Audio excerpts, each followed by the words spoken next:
राजस्थान में सरकार और नागौर सांसद हनुमान बेनीवाल के बीच चल रही सियासी तल्खी का असर कई जगहों पर दिख रहा है।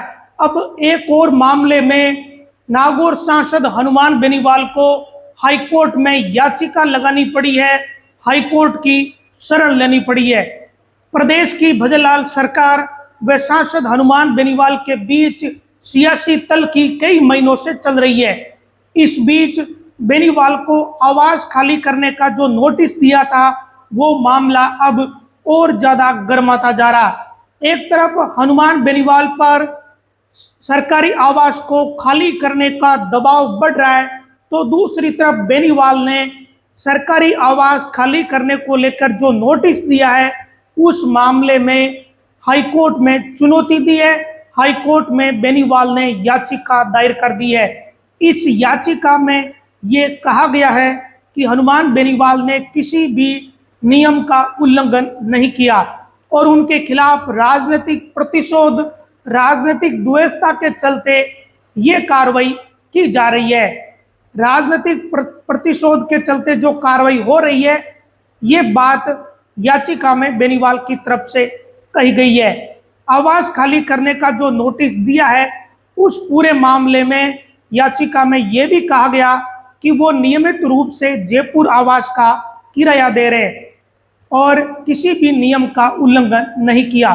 लेकिन ये मामला केवल नोटिस देने, आवास खाली करने और याचिका तक ही नहीं बल्कि इससे भी आगे जा चुका है। इससे आगे ऐसे गया कि पूर्व विधायकों की पेंशन रोक दी गई है आवास खाली नहीं करने के कारण, और संभवतः ये जो नोटिस और पेंशन रोकी गई, इन सारी स्थितियों को देखते हुए बेनीवाल ने हाईकोर्ट का दरवाजा खटखटाया, याचिका दायर की। ये याचिका में कहा गया कि उन्होंने किसी नियम का उल्लंघन नहीं किया बल्कि राजनीतिक द्वेषता के कारण ये कार्रवाई हो रही है। साथ ही याचिका में यह भी लिखा कि उनके खिलाफ प्राकृतिक न्याय के सिद्धांतों की अनदेखी करके ये कार्रवाई की जा रही है। इधर सरकार ने नियम तोड़ने के आरोप में नारायण बेनीवाल व पुखराज गर्ग की पेंशन रोक दी है। यानी नियम अनुसार जो नोटिस दिए गए उसके तहत तय समय में आवास खाली करने थे, और वो जब आवास खाली नहीं किए तो सरकार ने अगला कदम उठाया। अगला कदम ये उठाया कि दोनों पूर्व विधायकों की पेंशन रोक दी, जिसमें नारायण बेनीवाल व पुखराज गर्ग शामिल है। बेनीवाल के सरकारी आवास को लेकर ये जो विवाद शुरू हुआ है ये काफी समय से चल रहा है।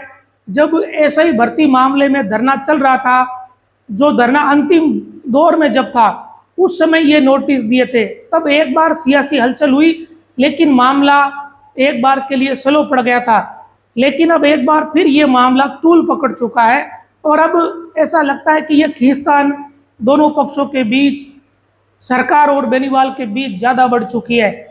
हनुमान बेनीवाल के जयपुर के ज्योति नगर में जो विधायक फ्लैट है और जालूपुरा में जो विधायक बंगला है, उस पर कब्जा करने का आरोप सरकार की तरफ से है कि आप जबरन यहाँ बैठे हो, इसको खाली करिए। 1 जुलाई को आवास खाली करने का जो नोटिस दिया था, इसके बाद 4 और नोटिस भेज दिए, यानी करीब 5 नोटिस दे दिए गए। इसके बावजूद ये सरकारी आवास खाली नहीं हुए। ये नोटिस देने वाली सरकार की तरफ से या विभाग की तरफ से कहा गया। बेनीवाल ने अपनी याचिका में कहा कि ये जो संपदा अधिकारी है ये जल्दबाजी में कार्रवाई कर रहे हैं। उनके आवेदनों को अपमानजनक टिप्पणी के साथ खारिज किया गया। दरअसल जब नोटिस दिया गया तो हनुमान बेनीवाल की तरफ से या जो पूर्व विधायक है उनकी तरफ से इन आवासों की देखरेख और जो जिम्मेदारी संभाल रहे संपदा अधिकारी है उनके समक्ष आवेदन किया गया। लेकिन अब बेनीवाल का याचिका में कहना है कि उन आवेदनों को बहुत ही अपमानजनक टिप्पणियों के साथ खारिज किया गया। ये नहीं बताया गया कि किस तरीके की अपमानजनक टिप्पणी संपदा अधिकारी द्वारा की गई है या ये याचिका में एक आरोप है।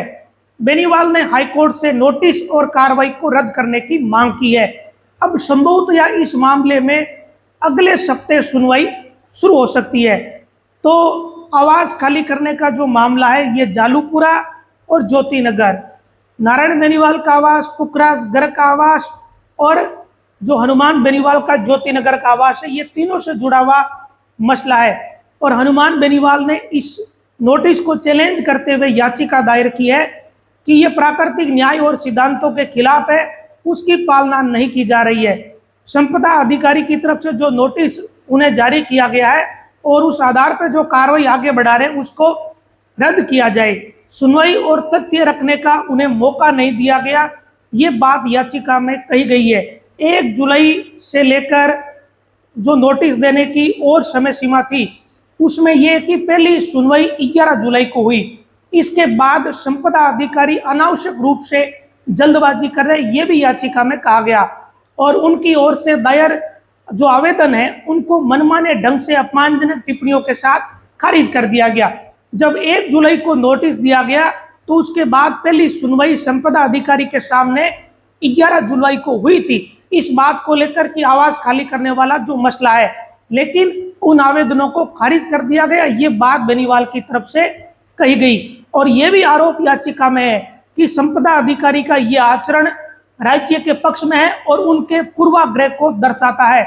कुल मिलाकर हनुमान बेनीवाल का एक मसला हाईकोर्ट में पहले से चल रहा था, जिसका एक बार के लिए पटाक्षेप हुआ, लेकिन वो भी अभी पूरी तरीके से सॉर्ट आउट नहीं हुआ। नागौर के घर की जो बिजली का मामला था, बिजली के बिल का, वो अभी पूरी तरीके से उसका पटाक्षेप नहीं हुआ है। हाईकोर्ट ने 6 लाख रुपए भरने और उसके बाद डिस्कॉम को 3 दिन में कनेक्शन जोड़ने के आदेश दिए हैं, लेकिन उस मामले में अभी कोई नया अपडेट नहीं हुआ है।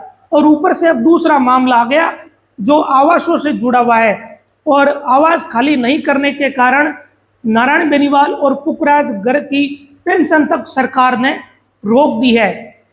तो ये मामले भी हाईकोर्ट में चले गए। कुल मिलाकर जो सरकार और बेनीवाल के बीच तल्खी चल रही है, या जो बयानों की तल्खी शुरू हुई, उसका अब असर इन चीजों पर शायद पड़ता हुआ दिख रहा है। पहले बिजली का कनेक्शन का मसला हुआ और अब आवास खाली करने का मसला भी बहुत आगे बढ़ चुका है।